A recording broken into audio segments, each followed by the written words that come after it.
memimpin kelas pada sore hari ini. Pak Panca begitu yang akan memandu kita semua. Dipersilakan Pak Panca untuk memulai di dalam doa. Eh, Baiklah, teman-teman, bapak-bapak, untuk memulai kelas kita sore hari ini, mari kita bersatu di dalam doa. Tuhan Bapa kami yang di surga, kami bersyukur atas penyertaan-Mu karena Engkau memberikan kami waktu untuk sore hari ini kami kembali kuliah, Tuhan, berdiskusi dan belajar tentang bimbingan konseling. Dan khusus agenda hari ini kita akan presentasi untuk tugas setiap kelompok. Bantu Tuhan untuk sinyal bisa berjalan dengan lancar dan juga teman-teman yang mungkin belum join termasuk Ibu ada Tuhan berdoa supaya tidak ada halangan dan bisa segera bergabung dengan Zoom kita. Biarlah Tuhan yang menyertai jalannya kelas pada sore. Terima kasih Tuhan, kami serahkan waktu ini hanya di dalam nama Tuhan Yesus. Nah, berdoa dan mengucap syukur. Haleluya. Amin. Em, Baik teman-teman semua, Bapak Ibu, sore hari ini kita akan mendengarkan presentasi dari kelompok satu. Mungkin nanti sambil kelompok satu presentasi, berikutnya nanti kemungkinan kelompok dua jadi bisa mulai dipersiapkan presentasinya. Ini mohon izin saya akan presentasi untuk kelompok satu.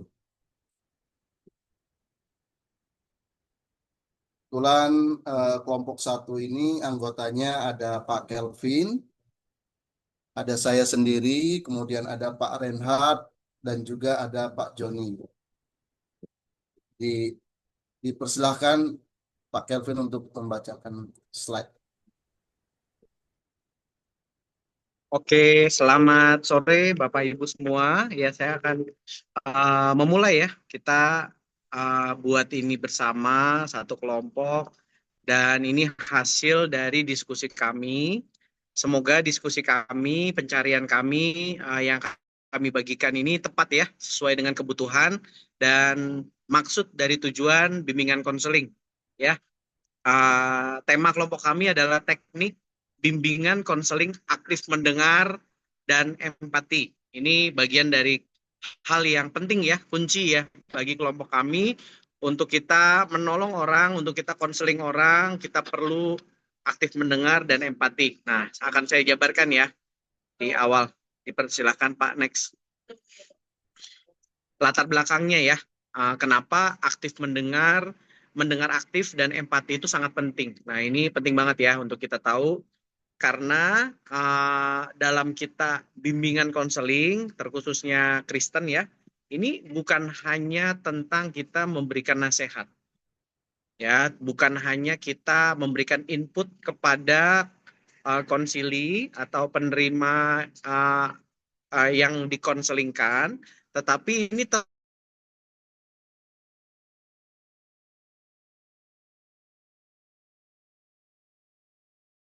tentang membangun hubungan ya, ya rasa didengar dan dipahami. Oke, next Pak.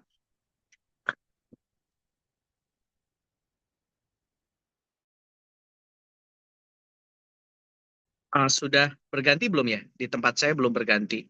Maaf. Oh sudah ya. Oke, kemudian kita perkecil ya skupnya ya untuk kita sama-sama presentasi. Ada 3 poin yang akan kita pertegas, yaitu pertama definisi, yang kedua teknik apa yang diperlukan, yang ketiga secara biblikal pastinya karena kita semua perlu mengerti ya di firman Tuhan melalui mari kita sama-sama uh, pahami bersama. Izin Pak Di Kelvin, tempat saya belum ganti ya. mungkin Pak Kelvin videonya bisa dimatikan saja supaya jaringannya Oh oke oke lancar. oke oke maaf. Iya sinyalnya mungkin begitu ya.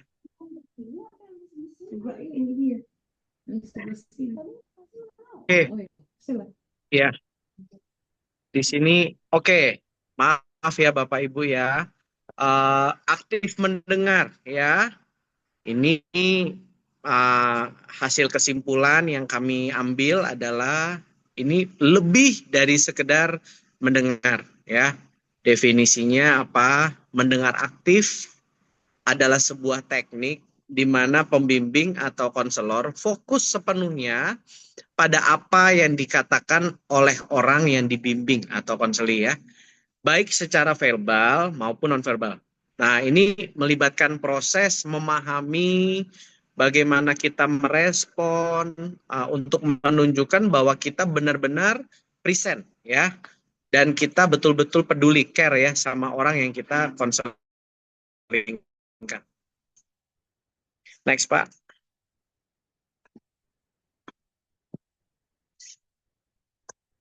Maaf, di screen saya agak terlambat ya.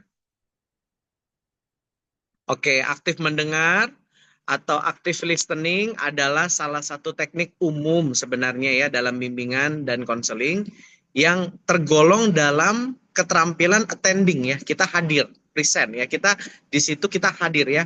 Teknik ini bertujuan apa? Untuk mendengarkan klien secara aktif dan penuh perhatian ya. Teknik aktif mendengar ini tidak hanya kita mendengar kata-kata yang diucapkan klien, tetapi juga melibatkan serangkaian perilaku dari dan respon khusus dari konselor untuk menciptakan hubungan konseling yang efektif. Nah, untuk itu kita akan lanjutkan lagi yang akan dilanjutkan oleh kelompok kami dari Bapak Reinhard ya dari Lampung. Dipersilahkan. Iya, saya lanjutkan ya. Next slide. Pandangan umum, menurut De Vito 2013, kegiatan mendengar dapat diartikan sebagai suatu proses aktif dari menerima rangsangan atau stimulus pada telinga oral yang mendengarkan merupakan tindakan tidak terjadi begitu saja tanpa kesadaran, melainkan harus dengan sengaja dilakukan. Jadi kita atensi penuh ya untuk mendengarkan ini. Mendengarkan menuntut energi dan komitmen terutama dalam komunikasi interpersonal. Jadi butuh memang tenaga, memang fokus ya untuk bisa mendengarkan klien bercerita tentang apa yang kita bisa bantu. Next slide, pandangan secara Alkitab. Kalau di Amsal 20 ayat 5, rancangan dalam hati manusia itu seperti air yang dalam, tapi orang yang pandai tahu menimbanya ya. Saya sangat suka ayat ini dan sangat sangat menjadi ayat referensi ya untuk memperlengkapi orang-orang juga untuk bisa menghadapi klien ya waktu mereka bisa bisa terlibat dalam konseling. Di Yakobus 1 ayat 19 juga dikatakan, hai saudara-saudara yang kukasihi, ingatlah hal ini. Setiap orang hendaklah cepat untuk mendengar, tapi lambat untuk berkata-kata. Ini sangat bagus sekali ya, kadang-kala kita sebagai konselor, kita pengen sekali berbicara ya, tanpa kita mendengar terlebih dahulu, dan kita tergoda sekali untuk berikan solusi. Padahal solusi itu bisa juga datang dari klien yang kita gali menurut Amsal 20 tadi. Dan juga lambat untuk marah jikalau ada seorang yang menganggap dirinya beribadah, tapi tidak mengekang lidahnya, ia menipu dirinya sendiri, maka sia-sialah ibadahnya. Ini kalau kita lihat dari versi Alkitabnya ya. Terus next, hearing versus listening. Perlu dijelaskan dengan membedakan antara kegiatan mendengar, hearing, dengan mendengarkan, listening. Mendengar, hearing merupakan suatu proses fisiologis, sementara mendengarkan, listening, menyangkut penerimaan rangsangan. Jadi kalau dalam bahasa Indonesia memang semuanya mendengar ya, tapi kalau dalam versi bahasa Inggris, hearing dengan listening itu sangat berbeda sekali ya. Hearing bisa hanya dengar tapi tidak fokus, kalau listening membutuhkan perhatian, mata, atensi, tenaga, dan semuanya. Pengertian pengertian menerima di sini menegaskan bahwa seorang dalam aktivitas mendengarkan, listening, itu berarti menyerap rangsangan yang diterima, lalu kemudian memprosesnya dengan cara tertentu. Jadi ada satu proses waktu dia mendengar sebelum dia juga memberikan pandangan. Slide berikutnya akan dibacakan oleh rekan saya, Pak Joni. Dipersilakan, Pak Joni.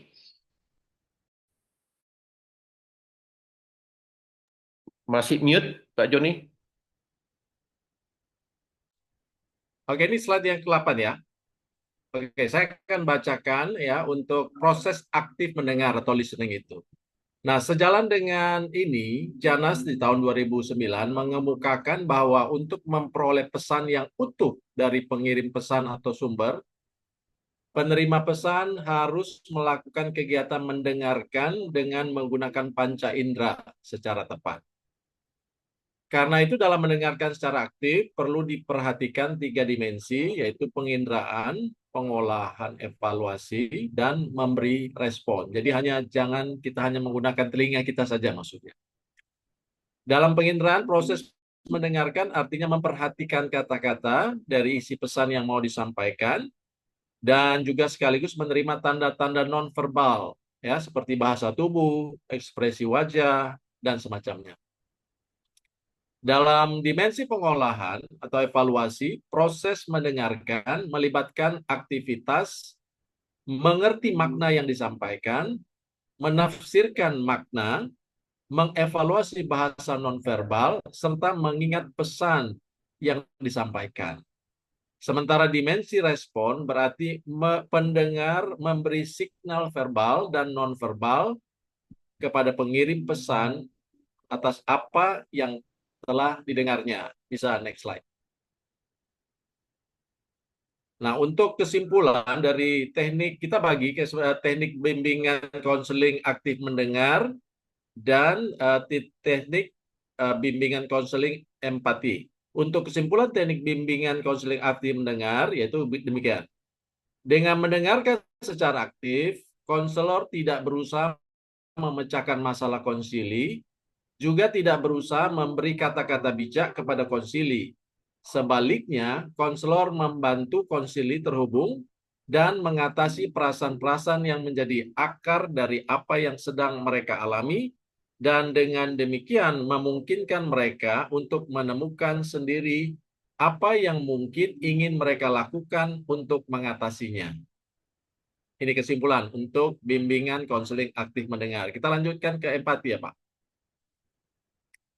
Nah, yang tadi kita bicara tentang teknik mendengar aktif dan sekarang tentang empati ya, yaitu hadir untuk membangun kepercayaan. Definisinya adalah empati adalah kemampuan untuk memahami dan merasakan dari sudut pandang orang lain atau konseli dan merespon dengan kasih tanpa ada sikap untuk menghakimi. Nah, ini berbeda dengan simpati ya, atau merasa iba atau merasa kasihan gitu ya. Karena empati berarti melangkah ke posisi orang lain ya, kita mencoba untuk merasakan ya, atau berada di dalam posisi orang yang sedang kita konseling dan melihat dunia dari perspektif mereka tanpa kehilangan diri kita sendiri. Empati memungkinkan kita terhubung dengan orang lain di level yang lebih dalam. Inilah fondasi untuk membangun kepercayaan dan memberikan dukungan yang relevan dan penuh kasih. Selanjutnya, Pak Panca. Baik, saya melanjutkan penjelasan tentang empati. Jadi kelompok kita menggali lebih dalam, ada 4 yang melibatkan empati. 4 hal yang efektif. Yang pertama adalah kemampuan memahami perspektif klien atau konseli. Yang kedua adalah kepekaan terhadap emosi yang dialami klien atau konseli. Yang ketiga adalah kemampuan merespon secara tepat terhadap pengalaman emosional klien atau konseli. Yang keempat adalah menjaga batas profesional sambil tetap menunjukkan kepedulian. Jadi jika dilihat dari keempat unsur ini, berarti empati lebih banyak melibatkan bagaimana perasaan kita terhubung dengan klien atau konseli yang sedang kita layani. Berikutnya adalah dasar biblikal teknik membimbing dengan empati. Dalam hal ini kita mengambil contohan Yesus sebagai teladan kita. Yesus adalah teladan empati yang sempurna. Dia tidak hanya menyembuhkan orang, membuat mukjizat, tetapi juga merasakan kesedihan, kesakitan, penderitaan, dan kegembiraan mereka. Bahkan di dalam beberapa peristiwa, Yesus bahkan dapat melihat lebih jauh terhadap penderitaan yang dialami oleh manusia, lebih dalam daripada yang manusia alami. Yohanes pasal 11 ayat yang ke-35, di sana bercerita tentang kisah Lazarus, bagaimana menurut beberapa teori, Yesus juga ikut merasakan kesedihan Maria dan Marta, karena eh, Yesus juga sahabat dari Lazarus yang merupakan kerabat keluarga dari Maria dan Marta. Kemudian di Ibrani pasal 4 ayat 15 dikatakan bahwa imam besar yang turut merasakan kelemahan kita. Jadi seorang imam yang menggembalakan atau yang bertugas turut merasakan apa yang dirasakan oleh orang yang dia gembalakan. Di dalam Galatia pasal 6 ayat yang kedua juga dikatakan di sana, bertolong-tolonglah menanggung bebanmu. Ini juga berarti mengarah kepada sikap empati. Kemudian yang terakhir adalah Roma 12 ayat 15. Dikatakan di sana, bersukacitalah dengan orang yang bersukacita dan menangislah dengan orang yang menangis. Jadi ini juga mengacu kepada sikap empati. Ini hanya sedikit dari banyak contoh yang sudah ditunjukkan. Kesimpulan teknik bimbingan konseling empati, kelompok kami melihat bahwa bimbingan secara empati merupakan sebuah sikap hati yang meneladani Yesus Kristus dan bukan sekedar teknik. Empati melibatkan hadir sepenuhnya untuk mendengarkan secara aktif, memahami kata-kata dan perasaan konseli, serta merasakan masalah mereka tanpa menghakimi, sebagaimana yang dicontohkan oleh Yesus sendiri. Dengan demikian, empati membangun kepercayaan dan memberikan dukungan yang relevan dari konselor kepada konseling. Sekian mungkin presentasi dari kelompok kami. Untuk berikutnya, mungkin dipersilakan untuk tanya jawab. Oke, boleh bertanya, Pak. Silakan Pak Ya, Krisna. pertama terima kasih untuk kelompok satu yang sudah menjabarkan dengan detail ya. Mungkin begini yang saya mau tanya adalah, kan sebagai pendengar, kita sebagai konselor kan banyak mendengar daripada kata-kata dan cerita daripada yang kita konseli. Nah kan tadi ada satu poin dia bilang menangkap maknanya. Dari begitu banyak cerita dan sharingnya dia, istilahnya konselinya. Nah kira-kira gimana sebagai konselor kita bisa memastikan bahwa makna yang kita tangkap itu sama dengan apa yang memang sedang digumuli atau sedang dialami oleh konselinya. Mungkin itu aja yang saya tanya ke kelompok satu. Terima kasih buat penjelasannya. Siapa yang menjawab? Silakan dari kelompok Oke, satu. mungkin saya jawab sedikit ya. Nanti ditambahkan teman yang lain. Ya, saya tahu memang di dalam kita konseling dengan seseorang, bisa saja kita salah menafsirkan atau memaknai apa yang disampaikan oleh konseling kita. Makanya dalam teknik mendengar dan empati ini, mendengar aktif, kita perlu juga menggunakan parafrase untuk untuk memperjelas apakah maksudnya sedemikian. Atau kita juga bisa bertanya secara pertanyaan terbuka tentang apa yang kita belum pahami atau kurang pahami tentang apa yang dijelaskan. Sehingga kita tidak salah dalam memahami apa yang disampaikan oleh konseling. Demikian, mungkin teman-teman lain bisa bantu. Terima kasih. Saya bantu praktikalnya Pak Joni ya. Ya, silakan. Ya, jadi saya setuju tadi dengan kita menangkap makna, butuh ada namanya paraphrasing ya. Sebelum itu juga kita butuh bertanya, contohnya ada konseli atau murid yang bertanya kepada kita, Pak, Pak saya nggak suka di kelas ini gitu. Nah, saya mau pindah ke kelas lain. Nah, berarti kan ada butuh satu makna yang kita kita dapat ya. Kenapa dia mau pindah ke kelas lain? Berarti ada satu something ya, trouble yang dia sedang dia rasakan. Terus kita bisa menggali seperti yang di Amsal 20 ayat 5. Apa yang membuat kamu mau pindah ke kelas lain? Terus dia jawab, saya nggak suka di kelas itu. Kita tanya lagi, berarti, nah para pressingnya seperti itu ya Pak Joni. Berarti kamu ada sesuatu yang kamu pengen lebih baik di kelas lain.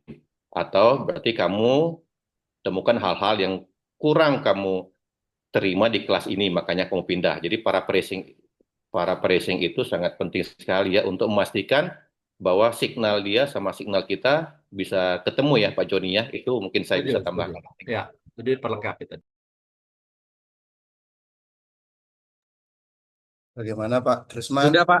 Ya, oke. Terima kasih. Berarti istilahnya mengungkapkan kembali ide, kalimat atau makna apa yang apa kita tangkap kepada klien ya, supaya kita bisa ngerti. Oke, terima kasih buat jawabannya buat kelompok satu. Thank you.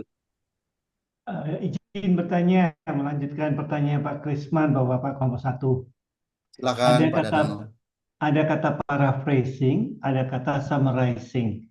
Kalau di dalam apa yang disampaikan tadi, sebenarnya kita lebih banyak paraphrasingnya atau kita banyak summarizing? Karena untuk memastikan apa yang kita tangkap itu tepat, karena kita perlu melakukan yang namanya mungkin confirmation ya, konfirmasi terhadap apa yang disampaikan oleh konseli. Mohon petunjuknya Bapak-Bapak. Pak Kelvin mungkin? Boleh, Pak. Boleh. Saya menjawab. Apa yang Pak Danang sampaikan itu sebenarnya adalah bagian dari teknik mendengar, Bapak. Jadi itu tidak bisa terpisahkan ya. Jadi kita juga perlu mengkonfirmasi untuk memastikan apa yang disampaikan itu juga sudah ditangkap atau apa yang kita diskusikan itu betul-betul sudah kita sama-sama sudah sampai titik temu. Artinya kita perlu juga uh, mengkonfirmasi apakah sudah sesuai. Tetapi yang lebih ditekankan kelompok kami teknik mendengar ini itu adalah konseli sendiri yang akhirnya memutuskan keputusan apa yang mereka harus ambil. Begitu, Pak. Kalau apa yang Bapak sampaikan itu memang bagian dari teknik mendengar. Oke, terima kasih Pak Kelvin. Mohon petunjuknya sekali lagi Pak Kelvin. Karena tadi yang saya tekankan lebih ke arah perbedaan antara paraphrasing sama summarizing. Kalau confirmation udah pastilah ya untuk memastikan bahwa apa yang Ya, kita dengarkan tepat gitu. Terima kasih. summarizing ya, Pak ya, sama paraphrasing ya. Oke, mungkin yang Bang Panca atau Pak Mungkin Reinhardt, saya Pak Joni bisa bantu sedikit membantu ya. ya. Tadi kan sebenarnya kita sudah jelaskan ada paraphrasing dan juga open question. Summarize itu kalau kita ingin membuat summarize kesimpulan yang jelas dari apa yang disampaikan, kita perlu buat open question untuk memastikan kita tidak salah dalam men-summarize. Paraphrase juga membantu untuk kita mendapatkan konfirmasi dari konseling kita bahwa apa yang kita pahami itu sama dengan yang disampaikan konseling. Jadi untuk summarize juga penting ya, tapi dengan memastikan dengan membuat satu pertanyaan terbuka untuk bisa kita mengerti lebih jelas apa yang dimaksudkan oleh konseling. Mungkin Pak Reinhardt bisa bantu. Iya, ya saya coba ini ya tambahkan ya. Nah tadi saya setuju dengan Pak Danang ya, ada summarizing ya. Tetap kita sebagai konselor harus men-summarize supaya hasil kesimpulan kita itu tidak salah kaprah ya. Tapi tetap dengan menggali open question kepada konseli kita, klien kita, para pricing hanya menyamakan satu pandangan dia. Contohnya dikatakan tadi, oh saya nggak suka kelas ini, oh kamu nggak suka kelas ini, apa yang kamu harapkan terjadi dari kelas ini? Berarti kita menggali lagi ya, kalau dia pakai bahasa bahasa seperti itu. Di akhir daripada statement kita summarize, berarti dia mau pindah dari kelas itu untuk satu hal yang lebih baik. Apa yang diharapkan terjadi di kelas lain seandainya dia pindah di situ. Saya pengen punya teman ini, teman itu, kita summarize. Oh, berarti kamu mau pindah punya teman begini. Nah, jadi sampai di summarize kita bisa tahu goalnya apa yang dia harapkan terjadi dan kita juga ngerti bagaimana pengharapan dia untuk di kelas yang baru. Dan kita juga tahu sebagai guru BK, kita tahu juga membantu kelas ini, kenapa dia pindah dari kelas ini, berarti ada something yang perlu diperbaiki lagi. Jadi saya setuju juga tadi ada summarizing ya di akhir daripada konseling itu. Mungkin begitu Pak Joni, saya tambahkan. Terima kasih Pak Reinhard. Baik, mungkin kalau teman-teman masih ada pertanyaan, bisa dijabri ke Pak Kelvin sebagai ketua. Karena Ya, kita menghemat waktu, ya betul. ya ini sudah. Ya mungkin Saya kita boleh bisa bertanya lagi mulai. Pak Panja buat Pak Oh, Kelvin, karena tadi kan ditujukan untuk Pak Kelvin nih. Ini kan sangat bagus banget nih ya, tadi saya sampaikan itu mendengarkan dengan empati. Jujur kadang-kala mendengarkan itu kan nggak mudah ya Pak Kelvin ya, betul ya? Karena seringkali kita sudah melihat orangnya aja kita udah apa sih ini gitu kan? Atau mungkin ini kita udah sebel nih sama orangnya ini, atau ini orang kok eh, kalau apa istilahnya mungkin kok lambat sekali sih atau apapun. Kita udah banyak judgement yang ada di pikiran kita. Nah, tipsnya apa nih Pak Kelvin supaya kita bisa mendengarkan dengan empati ini? Terima kasih Pak Oke, Kelvin. oke, terima kasih. Ini pertanyaannya buat kelompok ya, Pak, bukan buat saya. Saya menjawab mewakili kelompok saja. Terima kasih. Mungkin kalau dari kelompok kami, kenapa kami selalu menarik kesimpulan dari Biblika? Karena kami percaya ya, uh, firman Tuhan itu dasar dari kita mengkonselingkan orang. Ya, pertama, bagaimana kita menjaga hati kita, bagaimana kita juga memiliki kasih, bagaimana kita memiliki empati. Tuhan sendiri mengajarkan itu. Memang tantangannya memang di sana, ya. Bicara profesionalitas, ya, bicara juga kasih, bicara juga empati. Ini kan sesuatu yang perlu kita terus latih ya.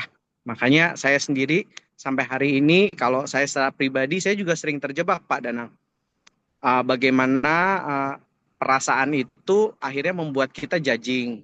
Perasaan itu membuat kita akhirnya cepat menyimpulkan. Nah, ketika kita bicara teknik konseling aktif mendengar, artinya ya kita perlu belajar untuk bisa lebih aktif dalam mendengar, tidak mudah menyimpulkan, memiliki empati yang besar, dan itu yang akan menolong kita semakin lebih baik. Ya, begitu aja Pak. Oke, saya langsung barusan dijawab Bu Ada. Kelompok 1 sudah selesai. Begitu ya Bu Ada. Terima kasih. Terima kasih semuanya. Dikembalikan kepada moderator Pak Panca. Terima kasih. Ibu Ada mungkin mau memberikan tanggapan Oke, untuk baik, kelompok sudah 1. cukup jelas ya Bapak Ibu. Ya, perasaan empati itu memang harus harus dimiliki oleh semua orang percaya ya, Pak Danang. Pasti Pak Danang tahu ya. Setiap orang yang mau melayani Tuhan ya harus punya perasaan empati, bukan sekedar hanya simpati tapi empati.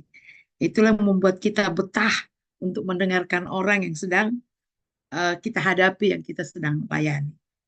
Jadi ya, empati itu adalah suatu perasaan Kristus yang boleh kita miliki. Oke, itu aja dari saya sih. Baik, sudah cukup jelas.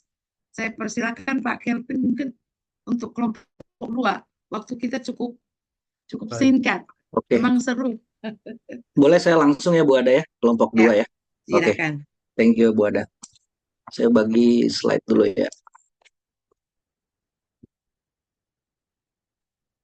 Ya, selamat sore teman-teman, Ibu Ada juga. Thank you untuk waktunya kelompok 2 bersama dengan Pak David, Pak Ani, dan Ibu Ani maksud saya, dan Ibu Hotna.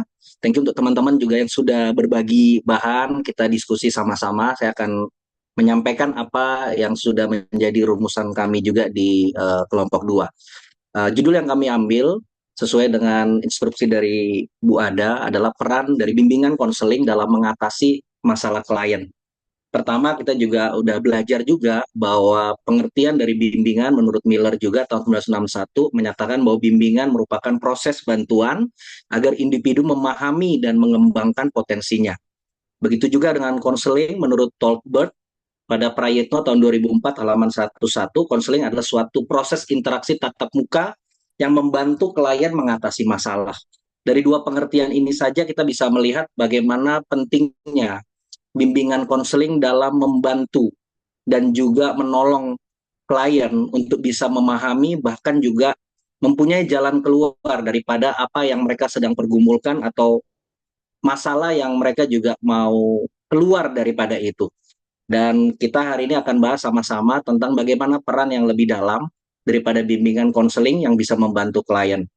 Dan tidak bisa dipungkiri bahwa begitu pentingnya manfaat bimbingan konseling bagi klien, karena manfaatnya banyak sekali ya teman-teman ya. Pertama juga kita tahu bahwa orang yang datang kepada konselor juga pasti dengan begitu banyak problem, dengan begitu banyak hal yang mereka sendiri nggak tahu jalan keluarnya. Jadi dengan kita membantu sebagai konselor dalam bimbingan konseling itu bantu menurunkan stres dan juga kecemasan daripada klien kita. Dan kedua juga bisa membantu penerimaan diri. Mungkin mereka datang dengan insecure, mereka datang dengan pikiran nggak layak, tapi dengan bantuan daripada konselor, membantu mereka untuk bisa menerima diri mereka lebih baik, sehingga output yang dihasilkan juga akan lebih baik. Kemudian juga waktu mereka dibantu, mereka akan terbantu dalam meningkatkan hubungan sosial juga, terutama mereka yang datang dengan masalah-masalah yang mungkin dengan teman atau dengan keluarga. Nah, bimbingan konseling membantu mereka bisa tahu gimana memakai kelebihan-kelebihan mereka, sehingga hubungan sosial yang ada di sekitar mereka juga semakin lebih baik. Dan terakhir, bisa mengembangkan kemampuan mereka sendiri, karena kita juga pengharapannya adalah dengan mereka dengan bimbingan konseling, tidak serta-merta terus uh, bergantung ya kepada konselor, tapi mereka sendiri juga bertumbuh sehingga mereka sendiri bisa mengembangkan kemandiriannya kalau sewaktu-waktu mereka juga mengalami atau menghadapi hal-hal yang juga mungkin membuat mereka stres atau cemas. Ya, jadi ini salah satu bagian daripada manfaat bagaimana bimbingan konseling itu bagi klien. Nah, kita akan jabarkan beberapa poin tentang peran daripada bimbingan konseling. Kita tahu juga bahwa bimbingan konseling memiliki peran penting membantu individu mengatasi permasalahan pribadi seperti stres atau rendah diri ya, atau juga krisis identitas atau mungkin juga masalah-masalah sosial ya di dalam hubungan mereka dengan orang lain, atau mungkin juga di sekolah kayak masalah belajar ya, prestasi menurun atau minat mereka terhadap belajar juga menurun. Begitu juga karir, dalam memilih karir ya. Jadi ini peran yang juga cukup penting ya untuk seorang konselor membantu, terutama peran utama konselor adalah memberikan pelayanan bersifat preventif, yang artinya adalah mencegah, kemudian kuratif atau korektif untuk bisa membantu mengatasi, atau juga pengembangan untuk bisa membantu klien kita juga makin berkembang dengan kemampuan mereka sendiri. Pertama, peran yang penting dalam bimbingan konseling dalam mengatasi masalah klien adalah memberikan pemahaman diri atau self-understanding. Membantu klien, saya garis bawahi di sini, mengenali. Klien makin mengenali apa potensinya, apa kelemahannya yang juga harus di-upgrade lebih baik, apa minatnya atau bakatnya yang bisa dikembangkan atau yang dimiliki agar dapat digunakan secara optimal dalam menghadapi masalah hidup. Jadi bagian peran dari bimbingan konseling yang membantu klien adalah bagaimana klien bisa mengenali diri mereka dengan lebih baik lagi. Kedua, membantu pengambilan keputusan, karena kita juga tahu bahwa orang-orang yang datang seringkali juga dalam keadaan yang bingung, nggak tahu, no clue mau ngapain atau apa yang mereka harus ambil. Nah, di sini konselor dalam bimbingan konseling sebagai fasilitator dalam proses pengambilan keputusan yang tepat, baik dalam hal pribadi, sosial, pendidikan maupun pekerjaan. Jadi konselor dalam bimbingan konseling membantu kliennya untuk bisa mengambil keputusan dari apa yang sudah dibantu daripada konselor secara pribadi. Ketiga, mengatasi masalah emosional dan psikologis yang seringkali menghambat klien untuk bisa berpikir dengan baik atau mengambil keputusan yang baik. Di poin ini kita titik beratkan adalah membantu klien dalam mengalami kecemasan, stres, konflik batin atau depresi atau hambatan dalam hubungan interpersonalnya mereka. Dan inilah peran dari bimbingan konseling yang juga penting, bagaimana membantu klien yang mungkin ruwet atau sedang tertekan secara psikisnya juga bisa membantu untuk klien bisa makin mengerti apa yang mereka bisa lebih baik. Keempat, memberikan dukungan dan motivasi. Nah, ini juga bagus banget ya. Ini wadah bagi klien untuk mendapatkan dukungan. Dengan kata lain, ada orang yang be there, Ya, konselor seperti tadi di kelompok 1 dibilang bahwa menjadi pendengar yang baik, bisa ngerti apa yang sedang dirasakan oleh pada klien, sehingga dia merasa didengarkan, diterima, dan juga bagus banget untuk bisa menjadi empathic listener. Ya, seorang yang mau mendengar tapi juga dengan penuh perhatian. Dengan peran ini, kita berharap bahwa klien merasakan dukungan secara moral dan dapat motivasi juga, sehingga mereka mampu melihat masalah dari sudut pandang yang lebih positif setelah mereka datang ke bimbingan konseling. Kelima, meningkatkan keterampilan sosial. Di sini membantu klien mengembangkan keterampilannya dalam berkomunikasi mungkin, bagaimana bisa merasakan perasaan orang lain dan masuk lebih dalam di dalam kehidupan orang-orang yang ada di sekitar mereka, dalam bekerja sama mungkin di pekerjaan, di sekolah, kemudian juga serta menyelesaikan konflik dalam lingkungan-lingkungan sosial. Bimbingan konseling diharapkan bisa membantu klien untuk bisa meningkatkan keterampilan sosial mereka. Terakhir adalah fungsi preventif atau pengembangan. Selain mengatasi masalah, peran daripada bimbingan konseling yang juga penting dan ini akan membantu banyak dalam mencegah ya sebelum masalah itu terjadi dengan timbulnya masalah baru serta mengembangkan potensi klien secara menyeluruh. Ini peran bimbingan konseling sebelum masalah terjadi, waktu simptomnya sudah ada, sudah kelihatan. Nah, bimbingan konseling juga bisa masuk untuk membantu peran preventif dan juga fungsi pengembangan. Ini adalah daftar pustaka dari beberapa bahan yang kita ambil. Demikian presentasi dari kelompok 2. Terima kasih. Teman-teman silakan boleh bertanya.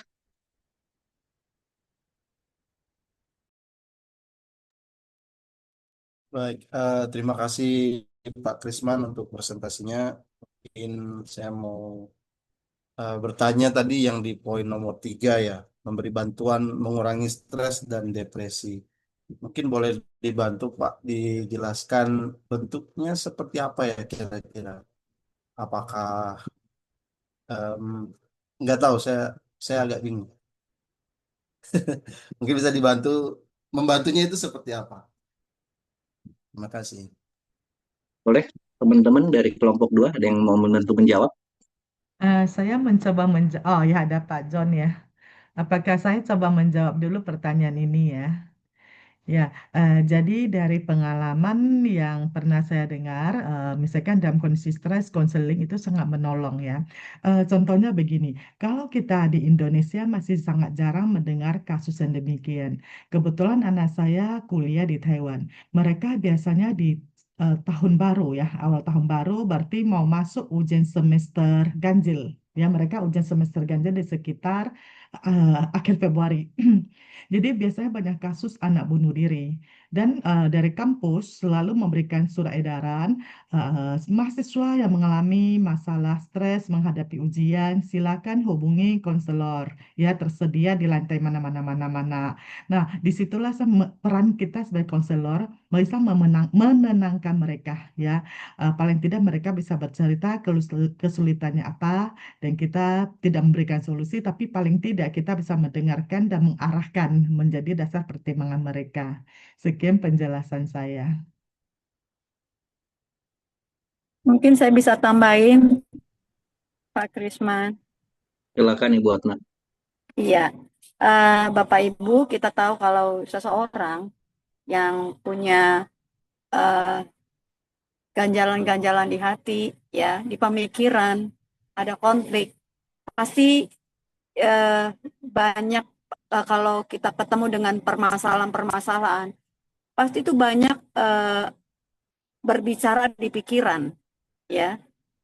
Jadi tanpa kita sadari, kalau ini tidak di follow up dengan baik, pikiran ini akan berkembang dan biasanya akan berkembang ke arah negatif.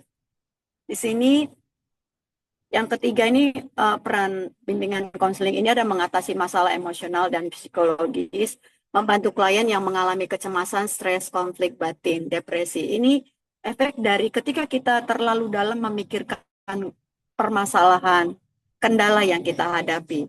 Jadi dalam hal ini konselor bisa membantu dengan mendengarkan seperti kelompok 1 tadi, dengan membantu mendengarkan dan klien itu mengeluarkan semua unek-uneknya, ini cukup membantu klien bisa keluar dari kecemasannya, pemikiran-pemikiran negatifnya. Ketika dia mengutarakan semua kekhawatirannya, ketakutan-ketakutannya, semua permasalahannya, dia bisa melihat dengan jelas, gitu. Dia bisa melihat titik terang. Bahkan ketika dia sudah mengeluarkan semua pikiran-pikiran yang ada, yang berkecamuk dalam pemikirannya karena dalam permasalahan-permasalahan, ini akan membuat dia lebih bisa melihat persoalan demi persoalan dengan terang. Jadi dalam hal ini konselor membantu klien untuk keluar dari kecemasan, stres, konflik batinnya, bahkan depresinya. Hanya kita membantu dia mengeluarkan semua pikiran-pikirannya. Demikian, Pak. Terima kasih.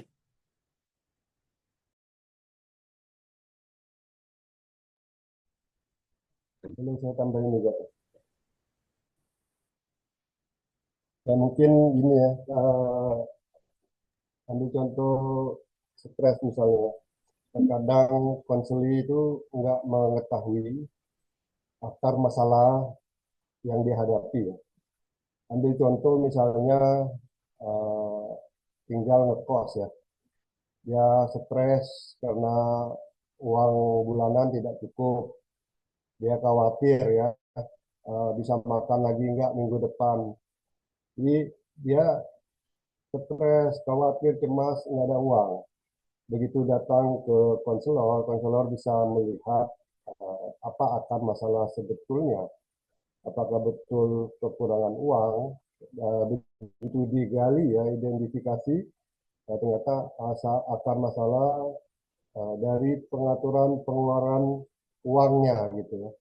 Nah ini tentu bisa membantu konseli ya, untuk mengatasi stres. Begitu dia tahu ternyata akar permasalahannya bukan uang bulanan tidak cukup, tetapi cara dia mengatur pengeluarannya yang tidak bijak seperti itu. Baik, izin. Nah, dari Pak David tadi berarti misalnya ya konseli yang datang kepada kita sedang stres masalah keuangan, kemudian lapar, belum makan. Apakah misalnya kita sebagai konselor itu sebelum kita memulai sesi konseling, mungkin kita memberikan dia makan terlebih dahulu, itu termasuk membantu untuk dia mengatasi masalah depresinya. Karena saya sedikit belajar bahwa bagaimana kita mau mengajari orang kalau dia sedang dalam kondisi lapar. Apakah begitu maksudnya membantu? Boleh tolong dijelaskan. Terima kasih. Ya kalau yang saya paparkan tadi itu ya, membantu dia mengenali akar masalah dia ya. Tapi tidak ada salahnya juga ngajak dia makan dulu gitu. Gitu Pak. Ya, jadi thank you ya tadi Pak Panca juga benar ya. Maksudnya kan ini salah satu peran ya di dalam bimbingan konseling untuk mengatasi. Udah pasti ya kalau orang secara fisik tidak sehat atau tidak terpenuhi, sudah pasti kalau kita bantu psikisnya atau emosionalnya juga nggak akan maksimal. Ya tadi seperti Pak David bilang, kalau akan lebih baik ada berkat ya, bisa ngajak makan dulu biar lebih santai ya, kenapa enggak gitu kan? Nah kita berasa ya, itu kan alkitabiah juga ya, ada yang lapar ya kita kasih lah. Tapi kita juga harus ngerti apakah benar orang ini datang untuk dibantu atau untuk memanfaatkan. Nah ini juga, saya juga pernah punya kasus, datang, oh Pak mau konseling, mau ketemu, tapi dia tahu pengen ditraktir dulu gitu. Nah, saya tahu ini datangnya bukan karena mau berubah gitu kan. Ini karena memang mau minta makan aja, lama-lama kan kita tahu ya, ini orang memang lagi nggak mau berubah. Jadi mungkin itu juga satu hal yang perlu diantisipasi, apakah benar-benar orang ini memang didatang untuk mau dibantu atau datang untuk mencari makan. Ini kan beda cerita ya gitu ya. Gitu sih Pak Panca ya kira-kira ya. Baik, terima kasih Pak Krisma. Ya, silakan Bang John. Pak John. Silakan Pak John. Kalau saranku sih kalau belum makan jangan konseling. Walaupun ada pepatah Jawa, mangan orang mangan asal ngumpul. Ngapain ngumpul kalau nggak makan kan? Udah. Jadi aku berasa walaupun itu nggak masuk teori, tapi menurut aku itu harusnya yang di atas paling top ya. Ya, karena kan biasanya kita pendeta juga orang butuh makan kita kasih firman, kadang-kadang salah juga kita. Padahal yang dia butuh sebenarnya cuma ditraktir makan, ya kan? Tapi aku sangat menarik dengan peran ya bimbingan ini bimbingan BK, artinya dalam konselornya, bagi saya sangat clear peran konselornya. Tetapi ada satu hal yang menjadi pertanyaan saya. Kalau tadi yang dari Pak Kris menjelaskan kan kita juga sama-sama tahu tujuannya bimbingan konseling kan membantu orang memahami dirinya, mengembangkan potensinya. Itu di semua teori juga itu. Ah, kalau kita juga lihat perannya tadi memberikan pemahaman diri, membantu mengambil keputusan, mengatasi masalah emosional dan psikologis, memberikan dukungan dan motivasi, juga meningkatkan keterampilan sosial sampai fungsi preventif dan pengembangan. Yang aku lihat adalah di sini, ini semua adalah jangka panjang. Tidak bisa terjadi dalam 1, 2, 3 pertemuan. Nah, pertanyaan saya begini, apakah ini bisa diterapkan juga di dalam situasi yang bersifat urgent, krisis, atau traumatik, seperti orang mengalami bencana malapetaka, kedukaan, kehilangan orang yang dikasihi? Apakah ada bisa diadaptasikan untuk itu? Itu pertanyaan pertama. Yang kedua, di fungsi kelima kan meningkatkan keterampilan sosial.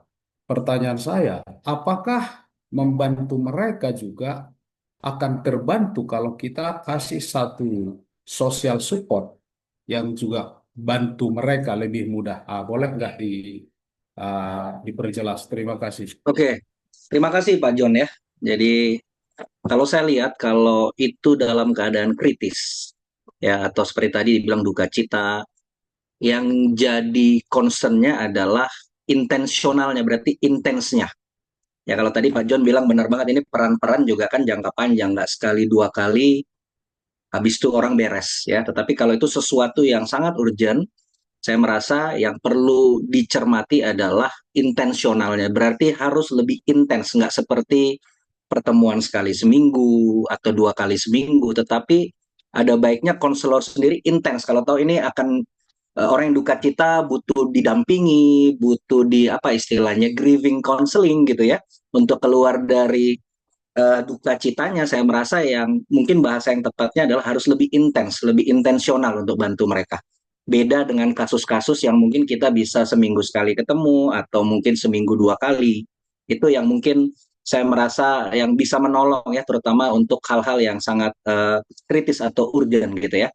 Yang kedua tadi bagus banget ya, yang Pak John bilang bahwa untuk poin sosial tadi ya, saya merasa Kelima. juga, ya betul, saya merasa juga bagus banget karena kita juga sebagai konselor tidak mungkin memperhatikan hanya satu orang saja ya.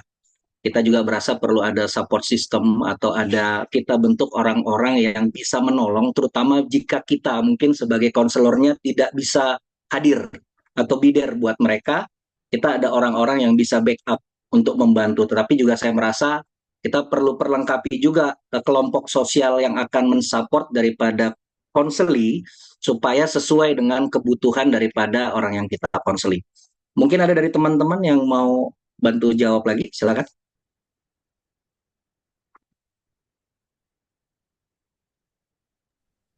Iya, Pak. Yuk, silakan Ibu. Saya bantu jawab. Ya, kalau saya yang di poin 5 yang ditanyakan oleh Pak John, meningkatkan keterampilan sosial. Jadi membantu klien itu mengembangkan keterampilan. Sering sekali kita, jangankan klien, setiap kita, sering sekali kita nggak sadar kemampuan-kemampuan apa saja yang ada di dalam kita. Dan kadang-kadang seringkali itu tidak bisa kita ketemu, kita lihat dari satu kali pertemuan diskusi atau pertemuan dengan klien gitu. Kadang-kadang ada beberapa kali, sekali, 2 kali, 3 kali pertemuan, klien bisa melihat klik bahwa oh dia punya kemampuan seperti ini, dia punya kemampuan A, dia punya kemampuan B gitu. Jadi sebenarnya konselor sangat punya kesempatan untuk membantu klien untuk dia bisa melihat kemampuannya untuk misalnya keterampilan untuk berkomunikasi. Jadi keterampilannya untuk bekerja sama, keterampilannya untuk menyelesaikan konflik-konflik. Ketika dia ada dalam persoalan itu bisa saja membutakan dia untuk melihat jalan keluar demi jalan keluar dalam konflik-konfliknya. Jadi menurut saya inilah fungsi konselor untuk membukakan mata klien melihat kemampuan-kemampuan yang dia punya, kelebihan-kelebihan yang dia punya dari diskusi demi diskusi, pertemuan demi pertemuan. Demikian Pak yang bisa saya sampaikan.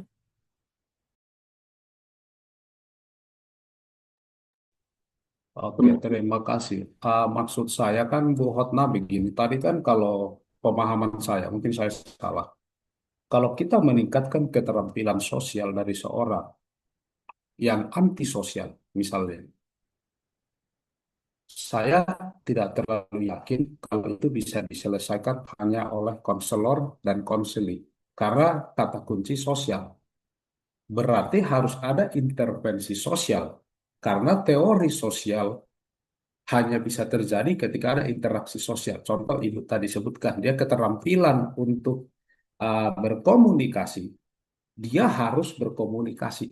Berarti kan tidak bisa sebenarnya hanya dengan konselornya. Berarti kita perlu siapkan juga satu social support buat dia, di mana dia satu community, di mana dia merasa aman dan nyaman untuk uh, mulai berinteraksi. Contoh kan ada orang yang keluar dari kedukaannya, kalau kayak orang berduka malah petaka, atau ini kan bahaya dengan kesendirian ya. Dan kita sebagai konselor juga kan tidak boleh juga mengambil bebannya, karena kita hanyalah seorang konseling. Ya mungkin kalau ada yang bisa lebih detail lagi dari kelompok dua silahkan. Tapi aku mengerti, aku juga dapat. Terima kasih untuk penjelasan. Iya Pak, saya tambahin sedikit Pak. Maaf Pak Graceman, saya tambahin sedikit. Mungkin maksud Pak John, konselor perlu berkolaborasi dengan pihak yang expert ya, untuk mendukung klien mengalami pengembangan keterampilan. Butuh kolaborasi dengan pihak-pihak yang expert lah, yang ahli. Demikian Pak. Ya, aku kalau ahlinya kan sudah konselor ya. Pertanyaanku dia butuh satu sosial ini nggak, orang yang support sosial, iya, supaya satu komunitas yang memang apa adanya tapi itu membantu dia. Aku lebih ke sana sih Bu. Apakah itu di teorinya ada atau memang itu anti dengan teorinya? Itu. Terima kasih. Ya, jadi tadi mau tambahin lagi ya Pak John ya. Jadi kalau sebenarnya nggak ada anti di teori, justru ini adalah salah satu tools juga yang bisa bantu untuk istilahnya menolong dan juga mempercepat pemulihan daripada orang yang kita konseli ya. Tapi tadi seperti saya bilang, kita juga perlu memastikan ya, sama tadi kayak Pak John bilang, bahwa kita perlu ada orang-orang yang tepat, yang sesuai dengan kebutuhan mereka. Karena ada orang-orang yang walaupun kita pilih tapi nggak begitu, kalau kita bilang pandai ya, untuk masuk ke orang-orang yang lagi grieving atau lagi duka cita. Ya bukannya ditolong malah ditanyain terus, ya sakitnya apa dulu, baru kenapa kok bisa sakit. Wah itu kan makin pusing orang yang yang dibantu gitu. Tapi benar-benar harus orang yang tepat, yang saya percaya itu akan membantu kita sebagai konselor untuk bisa membantu pemulihan daripada konselinya lebih baik. Itu sih Pak John. Thank you ya, semoga membantu. Terima kasih kelompok dua. Top. Ya, thank you. Baik, Ibu Eli mau bertanya silakan. Tapi mungkin waktunya agak dibatasi ya. Ya, terima kasih untuk kelompok dua ya. Kalau di sekolah kan kebanyakan siswa itu takut kepada guru BP ya. Mereka merasa bahwa guru BK itu adalah kayak polisi sekolah. Makanya kadang-kadang anak kita mengatakan, "Mah, temanku dipanggil guru BK loh." Dan itu menyeramkan buat mereka untuk dipanggil oleh guru BK tersebut gitu. Dan apa kira-kira dari kelompok 2 solusinya ya, supaya siswa-siswa itu tidak takut kepada guru BK, karena pada kenyataannya memang di sekolah itu ketika ada masalah, ketika yang bandel baru dibawa kepada guru BK. Yang baik-baik hampir jarang masuk ke guru BK. Padahal tadi di sana dikatakan bahwa untuk preventifnya pun perlu guru BK, untuk semua hal yang tadi dijelaskan perlu guru BK. Pada pelaksanaannya hanya bermasalah yang sering masuk kepada guru BK. Apa solusi yang bisa diberikan kepada siswa-siswa supaya mereka itu ngerti bahwa ini penting buat mereka gitu. Terima kasih. Terima kasih Bu Eli pertanyaannya. Untung saya dulu nggak guru BK ya, jadi nggak ditakuti. Oke teman-teman, mungkin ada yang mau menjawab pertanyaan dari Ibu Eli. Ya, saya coba ya. Terima kasih Bu Eli ya membuat pertanyaannya. Ya memang guru BK identik dengan polisi sekolah ya. Suara Pak David kecil ya? Oh kecil ya? Halo? Kecil Pak. Kecil ya, mic-nya mungkin ya.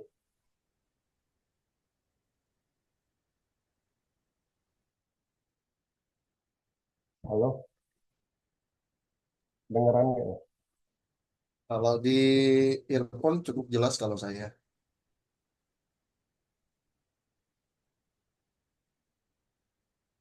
Gimana kecil ya? Cukup jelas, Mas, Pak. Lanjut. Ya, ya memang ya semasa saya sekolah dulu juga ya, saya pernah dipanggil guru BK. Dan itu memang menakutkan. Karena eh, pasti kita merasa kita orang yang, kita siswa yang bersalah ya. Dan pandangan teman-teman juga negatif begitu kita keluar dari ruang BK. Yaitu karena mindset ya, karena mindset. Jadi sampai hari ini pun siswa-siswa merasa tidak perlu ke guru BK karena mindsetnya negatif. Mungkin itulah yang fungsi preventif itu ya. Ada kampanye mungkin, terus dibantu perubahan mindset, pemahaman tentang fungsi preventif itu ya. Kalau di secara umum, saya juga menemukan seperti ini. Pernah mengalami mendapat kasus ya, bantu seseorang yang merasa cemas, khawatir, negatif. Selalu merasa orang-orang mau berbuat jahat kepada dia. Padahal saya sudah jelaskan kronologi, tidak ada kemungkinan itu ya, secara firman juga. Tapi tidak masuk. Kalau firmannya dia terima, minggu depan dia cemas lagi, menuduh orang lain lagi berbuat jahat. Akhirnya saya sarankan ke psikiater ya. Dan dia tidak mau karena itu sangat jelek image-nya. Itu akhirnya dia menderita juga hampir sebulan. Dan akhirnya dia mau ikutin saran saya. Di pertemuan kedua dengan psikiater itu dia sembuh. Dan lebih enak kemudian memasukkan firman Tuhan. Sama hari ini dapat juga masalah kadang anak sekolah, anak-anak yang tantrum, nakal, kita menyarankan orang tuanya bawa ke psikolog. Mereka juga tidak mau, karena negatif. Nah itulah tantangannya di mindset bahwa kita ke psikolog belum tentu jelek lah gitu. Itu sih Bu. ya boleh menambahkan untuk Ibu Eli. Ya, aku juga baru tahu sih, nggak tahu ya. Ini anak-anak kan kalau dulu zaman kami BK, taunya ada guru BK aja kan gitu kan. Tapi fungsinya apa juga kurang tahu gitu kan. Apakah untuk orang-orang nakal masuk ke sana gitu kan. Tapi yang aku heran kemarin waktu aku lihat buku anakku masuk SMA, saya bilang, Bang, oh ada BK ya? Iya, ini gimana Bang? Oh iya, nanti ada kelasnya. Jadi aku merasa yang mungkin yang bagus pertama sekarang adalah disosialisasikan dan dijelaskan dulu kepada anak-anak bahwa guru BK itu tidak seseram itu gitu ya, tetapi ada fungsinya untuk anak-anak, itu yang pertama. Yang kedua tadi yang Pak John bilang tadi, apa? Guru BK-nya perlu dikonseling ya, jangan terlalu seram. Jadi aku merasa juga perlu training guru-guru BK supaya mereka juga ngerti gimana mentreat atau masuk kepada anak-anak di generasinya, karena kan beda banget. Zaman kita dulu dimarahin guru aja kita ketawa-ketawa di luar kelas kan. Kalau sekarang dimarahin guru, gurunya dimarahin balik. Jadi ada perbedaannya. Aku merasa benar juga ya. Itu yang kedua, mungkin guru BK-nya sendiri pun perlu dibantu ya untuk gimana masuk dengan lebih baik kepada anak-anak. Itu mungkin jawabannya Bu Eli ya. Jadi BK itu singkatan Bang Krisman ya. Thank you, thank you. Bang boleh tambah? Saya Boleh boleh Bang nambahin. Tirta. sedikit ya. Silakan. Iya. Iya. Eh, Jadi saya setuju dengan Pak Krisman bahwa guru BK itu perlu training ya, di training supaya lebih baik. Dan menurut saya guru BK itu datang sebagai teman. Jadi bukan sebagai polisi. Kadang-kadang kenapa anak-anak takut ya? Pelajar-pelajar takut dengan guru BK karena mereka dalam pemikiran mereka guru BK itu datang sebagai polisi, terus jejelin mereka dan hanya mengungkit kesalahan-kesalahan. Menurut saya dengan training yang dimaksud oleh Pak Krisman tadi, dengan training guru BK itu bisa datang kepada siswa-siswa itu dengan sebagai teman gitu. Jadi mereka bisa nyaman untuk berkomunikasi. Bahkan mungkin nggak sedikit juga ada guru BK tempat siswa-siswa curhat. Dan karena mereka seperti mendapat teman yang mengerti kondisi siswa-siswa ini. Terima kasih. Thank you Bu Hotna. Ibu Ani tadi kayaknya mau menyampaikan sesuatu. Silakan Bu. Oh ya, saya tambahkan sedikit. Jadi Ibu sebenarnya Ani berminat jadi guru BK nggak? Iya. tidak berminat Pak, sudah di tempat tumpahan sampah nggak mau. Jadi ya saya bagi sedikit ya sharing pengalaman di sekolah. Dulu kan saya handle di satu sekolah ya kira-kira cukup lama. Nah terus di sekolah walaupun tidak secara detail, harusnya itu fungsi BK di sekolah itu bukan hanya seperti Pak Polisi anak salah ditangkap diceramahin begitu. Fungsi dari pemerintah itu guru BK itu juga menemukan potensi anak seperti tadi yang disampaikan. Jadi guru BK itu ada perbandingan jumlahnya berapa satu guru BK banding berapa orang anak. Tapi karena kesulitan sekolah menyiapkan guru BK, akhirnya fungsi BK itu lebih cenderung anak bermasalah dipanggil. Jadi biasanya dipanggil guru BK, oh anak ini pasti bermasalah. Kamu panggil guru BK loh, kamu salah apa? Wah ini apa-apa gitu, langsung tanda kutip. Padahal nggak juga, terutama di kelas 12, mereka mau untuk pemilihan kampus ya, bakat minat, ada yang dari kelas 10, 11 sudah dites. Jadi mari kita ubah ya. Yang tadi sampaikan Bu Hotna juga betul dengan lebih berteman ya. Nah, mereka juga ada tugas wajib masuk kelas pertemuan berapa murid satu semester ada. Cuman kadang karena keterbatasan tenaga konselornya, akhirnya guru BK-nya tidak tercapai. Dengan demikian nama konselor jadi nggak bagus, guru BK jadi nggak bagus. Jadi Bapak Ibu di sini kalau ada yang berminat lagi jadi guru BK di sekolah, sepertinya sekolah sangat membutuhkan deh. Saya nggak dulu ya. Ya, sekian Thank you Ibu tambahan Ani. informasi. Ya. Bu Ani cocok guru BK itu. Cocok Oke, ya. thank you teman-teman ya. Ibu Eli gimana? Iya. Sudah terjawab? Ya, terima kasih. Memang sih kalau kalau untuk yang untuk mengkonseling jurusan apa yang mau dituju, orang positif ya. Kelasnya karena serentak dia. Zamannya waktunya serentak, tapi kalau udah pribadi dipanggilin, oh pasti langsung negatifnya ada apa gitu. Mungkin itu bedanya kali ya. Kalau untuk jurusan bersamaan dan positif. Tapi kalau untuk karena tiba-tiba ada masalah, udah takut lah anak itu dipanggil ke guru BK. Tapi makasih untuk semua penjelasannya tadi. Oke, thank you Ibu Eli. Ya, demikian ya Kalau guru teman-teman. BK-nya Ibu Ani, aku mah dipanggil terus wah nggak apa-apa. Kan jadi mengeluarkan potensi diri saya. Keluar ya. Oke, thank you. Dari Ibu ada tanggapan Ibu? Permisi, saya mau tanya terakhir boleh dari saya buat kelompok 2. Sepertinya waktunya Ibu masih ada nggak nih Bu? Ya kayaknya ada, ya ya Iya. udahlah, nggak apa-apa, Oke. biar puas. Terakhir ya, Bu. Iya, nah, silakan. Nah, kita tadi belajar tentang peran BK, ada 6 poin di situ ya.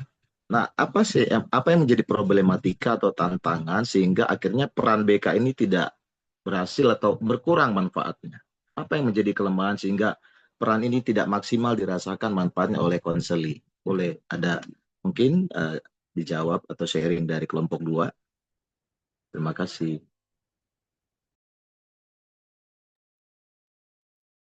Silakan teman-teman, ada yang mau jawab? Ya, dari saya dulu Pak Krisman izin. Menurut saya perlu aktif ya dari pihak klien aktif untuk berkolaborasi dengan konselor. Kalau hanya mengharapkan aktifnya konselor, sementara kliennya tidak aktif, ini tidak akan maksimal. Jadi perlu aktif, konselornya aktif, dan kliennya juga mau bekerja sama. Ini akan menghasilkan sesuatu yang lebih maksimal. Demikian Pak. Pak Albert. Ya. Terima kasih. Oke, yang lain Ibu Ani mungkin sama Pak David.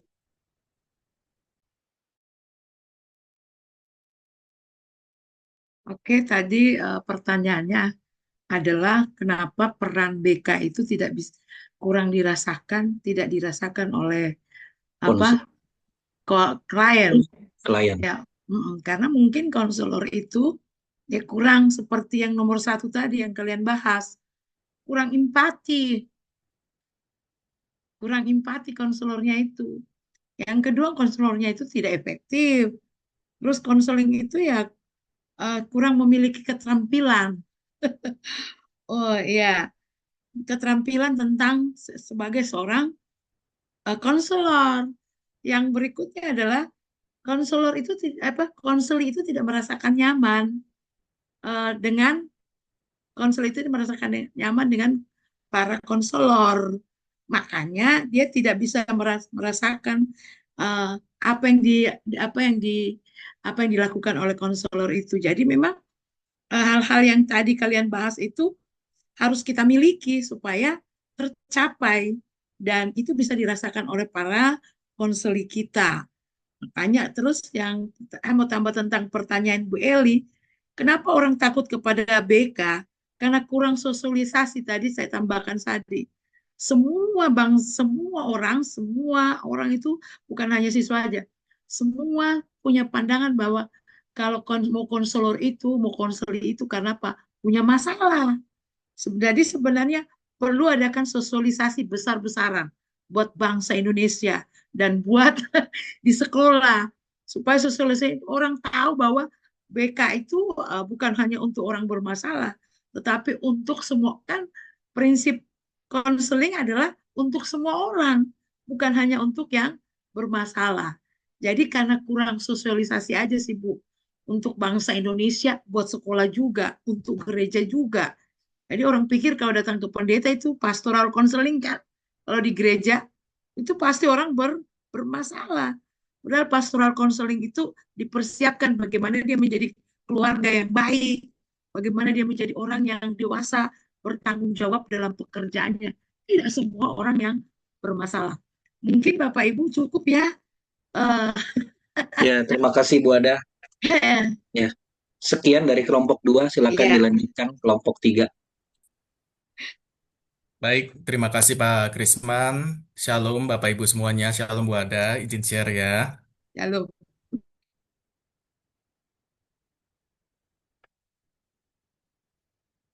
Mohon izin, apakah sudah muncul di layar?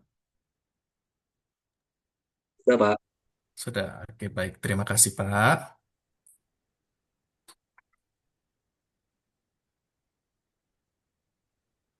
Baik, kami dari kelompok 3 terdiri dari Bapak Albertus, lalu dengan saya Anthony, Pak Michael, dan juga Ibu James. Baik, kita izin memulai presentasinya, yaitu mengenai teknik bimbingan refleksi dan teknik klarifikasi. Sebagai pendahuluan, kita tahu bersama bahwa bimbingan konseling merupakan proses bantuan yang diberikan oleh konselor kepada konseling agar mampu memahami diri, menghadapi masalah, dan mengambil keputusan secara bijak.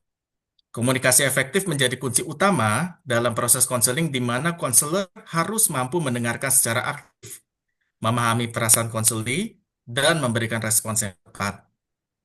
Teknik refleksi dan teknik klarifikasi merupakan bagian yang penting dalam proses konseling untuk membantu konseli mengenali pikiran, perasaan, dan perilaku secara mendalam. Teknik refleksi. Teknik refleksi merupakan cara konselor untuk mengulang atau mencerminkan kembali apa yang dirasakan oleh konseli. Teknik ini menunjukkan bahwa konselor mendengarkan secara aktif, memahami isi dan emosi yang disampaikan konseli, dan juga memberikan ruang bagi konseli untuk mengeksplorasi perasaan dan pikiran lebih dalam. Untuk selanjutnya bisa dijelaskan oleh Bapak Albertus. Silakan Pak, waktu dan tempat dipersilakan. Terima kasih Pak Antoni. Ya, teknik refleksi dapat berupa refleksi isi, yaitu mengulang kembali apa yang dikatakan konseli. Refleksi perasaan, menggambarkan emosi yang dirasakan konseli berdasarkan ekspresi verbal dan non-verbal. Refleksi makna, menyampaikan kembali makna atau nilai yang terkandung dalam pernyataan konseli. Contoh teknik refleksi, misalkan konseli berkata ya, saya merasa bingung dengan pilihan jurusan. Konselor bisa menjawab, kamu merasa bingung karena belum yakin jurusan mana yang sesuai dengan minatmu. Ya, itu salah satu contohnya ya. Teknik klarifikasi ya, merupakan pendekatan komunikasi dalam konseling yang digunakan konselor untuk memperjelas pernyataan, perasaan, atau maksud dari konseli.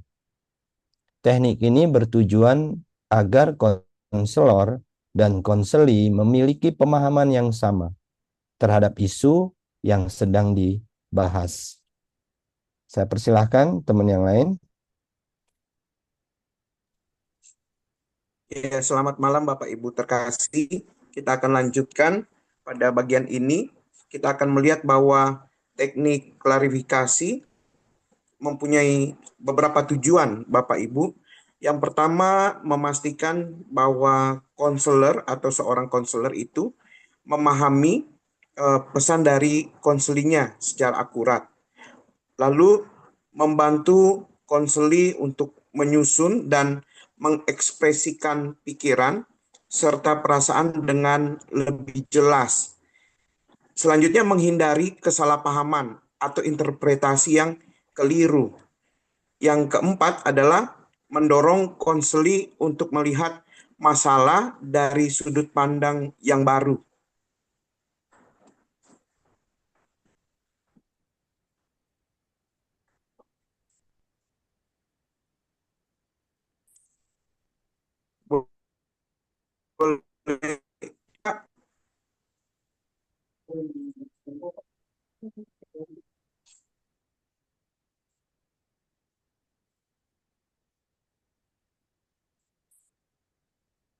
Teknik klarifikasi dengan karakteristik bersifat eksploratif, mengajukan pertanyaan terbuka untuk menggali lebih dalam.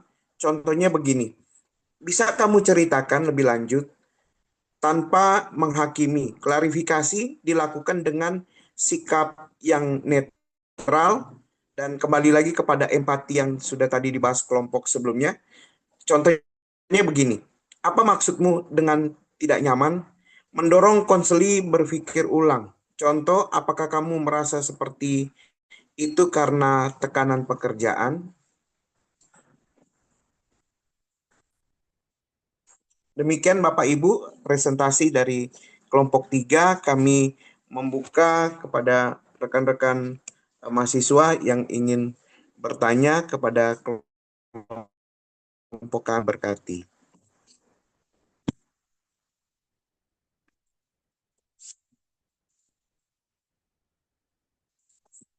Malam. Silakan Pak Edward. Ya, terima kasih buat kelompok 3 ya yang sudah mempresentasikan tentang refleksi dan juga berbicara tentang klarifikasi. Nah, saya ada kebingungan sedikit tadi tentang klarifikasi ya Pak ya. Ya, bagaimana teknik dari dalam klarifikasi ini kalau kita berbicara tentang membantu mengklarifikasi orang-orang di dalam masalahnya, bagaimana kalau dia sendiri tidak mau terbuka ya Pak ya, kayak gitu. Misalnya dia sendiri waktu dalam proses klarifikasi tadi kan ada di beberapa metode ya yang digunakan. Nah, bagaimana dalam penggunaan metode itu klien kita ini tidak dia enggan membuka yang asli daripada yang menjadi permasalahan dia. Karena kan tadi kalau saya lihat itu kan pertanyaannya itu kan open question semua. Nah, bagaimana misalnya dia seorang anak yang dibawa oleh ibunya, karena saya juga sering begitu di pelayanan, terus orang tuanya bilang, tolong dong dibantu anaknya gitu ya. Nah, terus anaknya ini nggak mau banyak setelah diklarifikasi, itu tidak membantu dia banyak untuk mengeluarkan isi hatinya. Nah, itu bagusnya kalau dari kelompok 3 ini untuk menghadapi begini ini bagaimana? Thank you.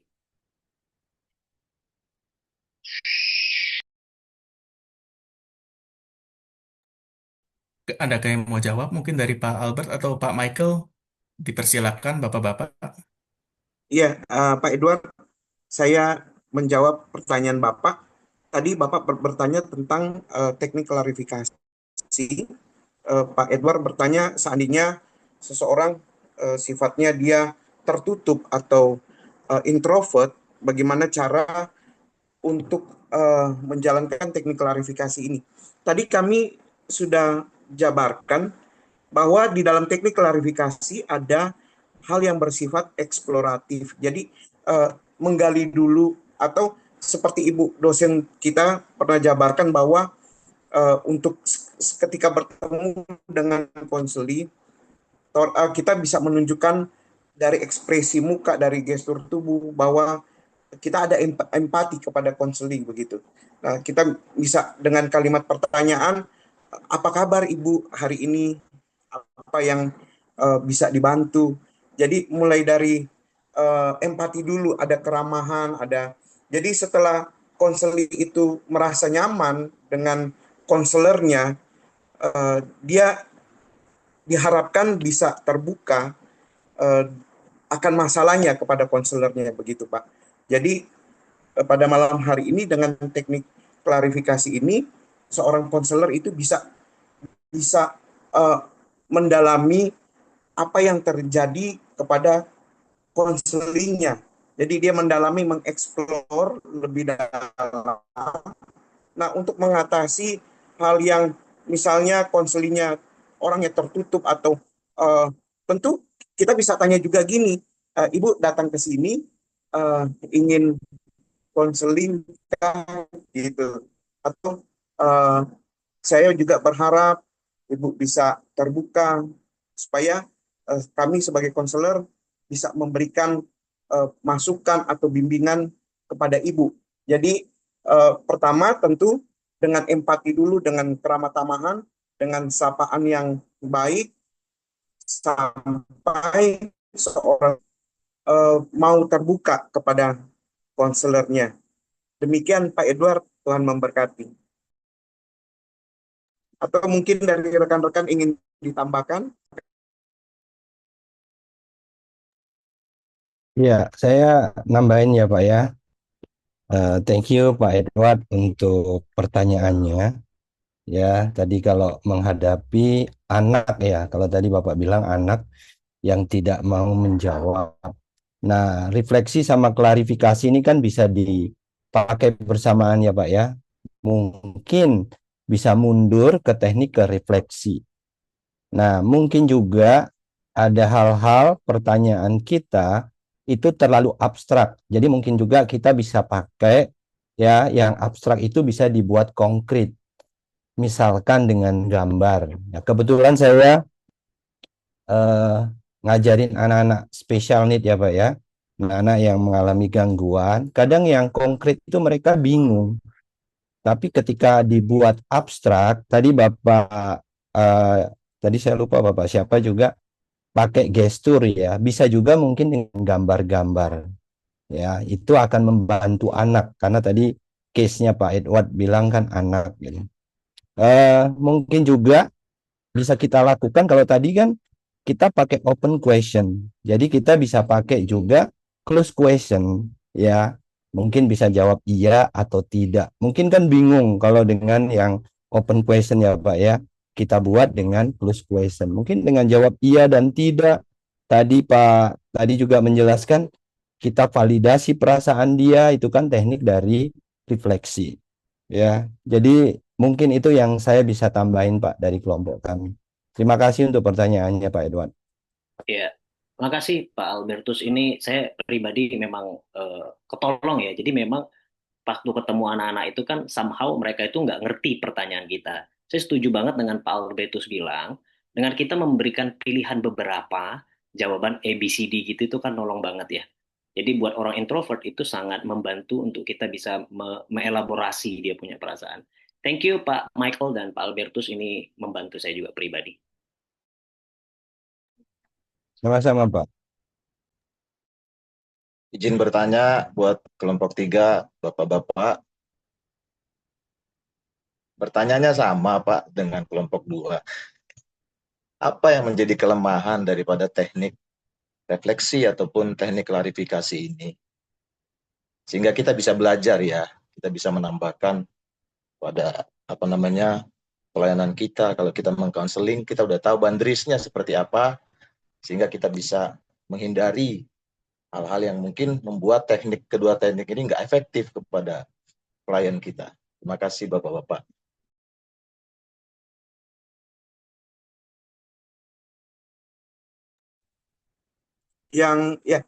Terima kasih Pak Albert.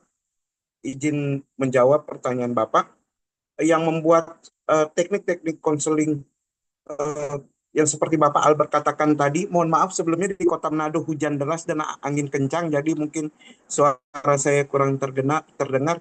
Jadi yang membuat kurang efektif seperti Ibu dosen tadi katakan, bahwa setiap seorang konselor juga harus memiliki keterampilan yang mumpuni begitu. Jadi menguasai setiap teknik. Tentunya jikalau seorang konselor tidak menguasai bahan-bahan konselingnya atau tidak menguasai teknik-tekniknya, tentu Pak, mohon maaf Pak Gideon, kita bahas dua. Pak Gideon, mohon maaf, kedua ini aja Pak. Apa kelemahan teknik refleksi dan teknik klarifikasi? Itu aja Pak. Yang menjadi kelemahan ya Pak Albert ya? Iya, yang menjadi kelemahan dua teknik ini Pak, itu aja. Tentu begini Pak Albert, izin. Di setiap konseling itu seorang konselor diusahakan bisa menggunakan berbagai teknik Pak. Jadi teknik klarifikasi, teknik refleksi. Kalau menurut berdasarkan yang kami pelajari, teknik refleksi dan teknik klarifikasi ini sudah cukup baik, karena pada teknik refleksi itu seorang konselor itu mendengarkan secara aktif dari konselinya, bahkan memahami isi dan emosi yang disampaikan konselinya. Jadi lebih mendalam kepada apa yang menjadi pokok masalah dari konselinya Pak. Bahkan bisa dikatakan merefleksikan masalah yang ada di dalam konselingnya Pak. Jadi bisa terangkat ke permukaan begitu. Tentu setiap dari dua teknik ini harus juga didukung dengan teknik-teknik lainnya yang sebelumnya sudah dibahas kelompok 1 dan 2 dan juga akan dibahas oleh kelompok berikutnya Pak. Jadi memang dibutuhkan suatu keterampilan atau penguasaan dari setiap teknik oleh seorang konselor. Demikian Pak Albert, mungkin dari rekan-rekan bisa tambahkan. Mohon izin menambahkan sedikit Pak Albert. Koreksi jika saya salah. Sebenarnya kan saya juga nggak terlalu tahu kelemahannya apa. Ini pertanyaan yang bagus dari Pak Albert gitu. Cuman kalau saya pikir-pikir lagi, apa sih kelemahannya? Mungkin kalau saya menempatkan diri dari sisi konseli dengan pertanyaan-pertanyaan tersebut, kalau nggak tepat waktunya dengan intonasi yang nggak tepat, nada yang nggak tepat, saya ngerasa seperti diinterogasi, Pak. Gitu. Kadang-kadang itu perasaan yang buat saya nggak nyaman. Loh ini konseling kok rasanya seperti terbaku pada sebuah skrip. Mereka hafal gitu dan akhirnya mereka tanya satu persatu itu rasanya kayak diinterogasi. Jadi baiknya mungkin teknik ini akan bermanfaat menurut saya kalau mungkin konselor itu bisa memahami situasinya, Pak. Mungkin kondisinya seperti apa, diajak ngobrol dulu, puter-puter dulu sampai si konselor itu merasa nyaman. Dan akhirnya mulai satu persatu tanpa sadar ternyata kita sudah udah menanyakan apa yang harus kita tanyakan. Nah, mungkin seperti itu Pak Albert menurut saya. Terima kasih. Silakan kalau dari teman-teman yang lain ada koreksi. Oke, terima kasih untuk kelompok 3. Mungkin dengan adanya kelemahan daripada teknik klarifikasi ya. Klarifikasi itu kadang-kadang bisa juga eh, tidak semua orang klien itu kelemahannya ya. Tidak semua klien itu butuh klarifikasi. Dan kalau klarifikasi juga itu kelemahannya ya. Klarifikasi itu juga kadang-kadang tadi disebutkan oleh Pak Antoni, kadang-kadang anak-anak itu sudah merasa diintegrasi ya. Nah, dia lebih merasa nggak Interogasi. nyaman. Karena kita itu kelemahannya, karena kita terlalu banyak klarifikasi. Nanti terus saja berpikir juga ini konselor itu apa nggak ngerti apa yang saya katakan tadi. Itu kelemahannya. Jadi kalau kita klarifikasi terlalu banyak, dia merasa juga diintegrasi, dia merasa nggak nyaman juga, dan dia tidak terus itu akan memperlambat juga proses daripada konseling itu karena terlalu banyak terlalu banyak klarifikasi. Jadi kelemahannya kalau terlalu banyak klarifikasi, terlalu banyak buang waktu juga. Jadi kalau klarifikasi itu mungkin jangan terlalu banyak. Ya supaya dia tidak merasa diintegrasi, terus waktunya juga supaya efektif gitu ya. Oke teman-teman, nah kalau teknik refleksi ya apa di sini adalah eh, mengulang-ulang perasaan yang negatif. Ada juga orang yang tidak suka kita ngulang-ulang perasaannya tadi yang sudah dia sebutkan kepada kita, yang negatif-negatif itu. Nah itu kelemahannya. Terus ya itu juga tadi sebut juga konselor itu tidak punya, nanti dia akan tahu siapa kita. Siapa kita. Jangan-jangan ini konselor ini tidak punya pengetahuan yang banyak tentang konseling. Itu. Jadi kita kalau mau kelemahan daripada refleksi gitu.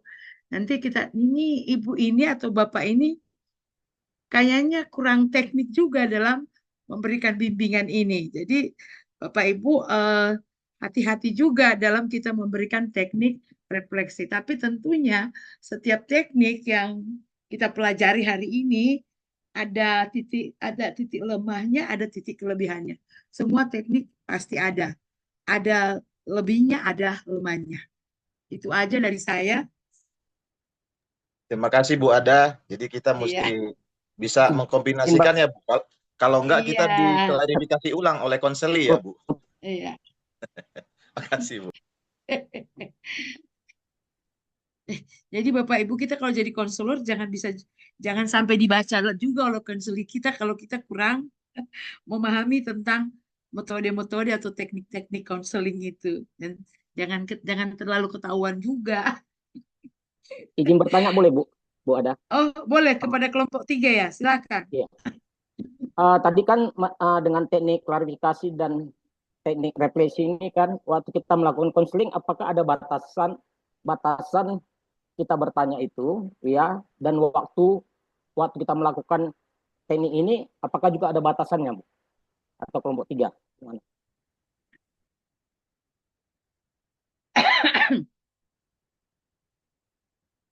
Oke, kelompok 3. Pak izin Pak diulang Pak, tadi putus-putus Pak suaranya Pak, maaf. Ya maaf Pak, hujan deras di sini Pak. Oke Pak. Oke. Pertanyaan saya, adakah batasan-batasan ketika kita melakukan pertanyaan di refleksi ini dan di dalam teknik klarifikasi ini? Dan kemudian, apakah juga ada waktu yang perlu kita batasin juga, sehingga supaya pembicaraan itu tidak kelamaan ya waktu kita mengajukan refleksi atau melakukan teknik refleksi ini dan teknik apa tadi ya, klarifikasi ini. Begitu.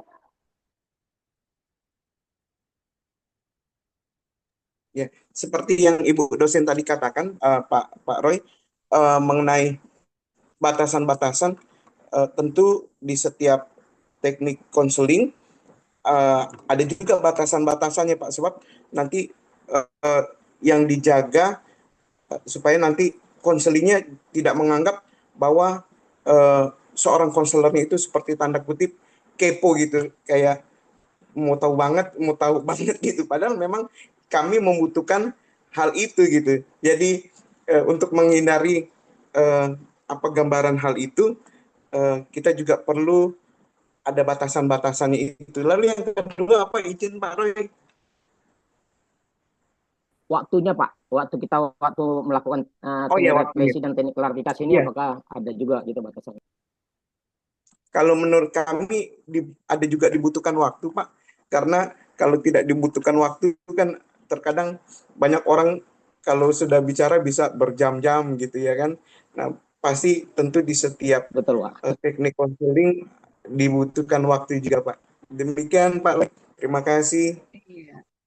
Semuanya harus ada batasnya, Pak. Ada batasan waktu, sebab kalau kita konseling itu kan nggak mungkin seperti tadi Pak Michael bilang, kan butuh berjam-jam. Jadi klarifikasi atau apa tadi harus ada batasan waktunya. Ada batasan pertanyaan juga, Pak. Jangan sampai itu sampai menyentuh kepada hal-hal yang tidak bisa kita sentuh. Itu batasan-batasannya, Pak.